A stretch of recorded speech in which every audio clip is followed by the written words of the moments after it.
When you're cooking, sometimes you get done, it just doesn't look perfect, and a lot of people just put a sprig of herbs on there or something. You can't eat that. No, you can't eat a sprig of thyme or rosemary or whatever. So I suggest we fry some stuff. You know, you can eat every bit of this. Right. We garnish food all our lives with these kind of things. We've got some spinach.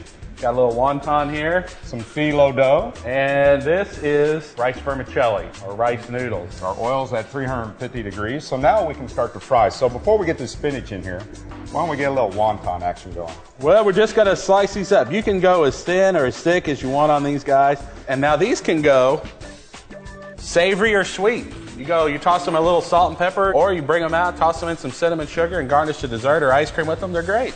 Look at that. They just pop right up. They're singing along. All that steam's coming off, and they're singing. Hear that frying, Brian? Yep. Now, when they slow down, you don't hear that sizzle. They're done. So let's just give them a minute. All right, while those are going, well, let's slice a little phyllo. We're going to slice this really thin, just like we did the wontons. And a couple of different things you can do with this. You can take this and toss it in a little butter and just kind of spread it out like this on a baking sheet. And you'll make a nice little base for your desserts. Makes it really nice and crispy and good. So let's fry. Yeah. We use these just like you would a wonton, but I tell you can make an awesome little apple pie with these too. Oh yeah, drizzle with some honey, some powdered sugar, set a baked apple on there, and you've got yourself a nice dough. Just takes a few seconds with phyllo. There we go.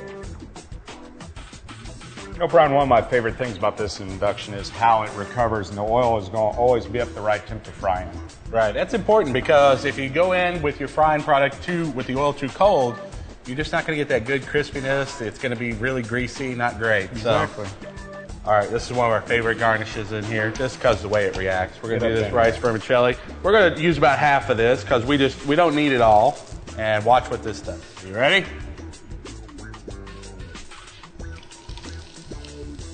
It's real quick, in and out, and you've got a beautiful garnish. Crispy garnish. Check that out. And last but not least, we got to have a little greenery in there somewhere. You know, these turn into like little jewels sitting next to anything you put it next to. They do. So this does have a lot more moisture, so it's going to pop and spit a little bit more, but let's go ahead and give this a try. You get about halfway there, you'll start to see them turn that real deep green. Once you get halfway there, they'll finish through on the board. But what do you need to make sure those taste as good as they look? Salt and pepper. So let's do that. Right. Garnishes that look good and taste good. There you have it.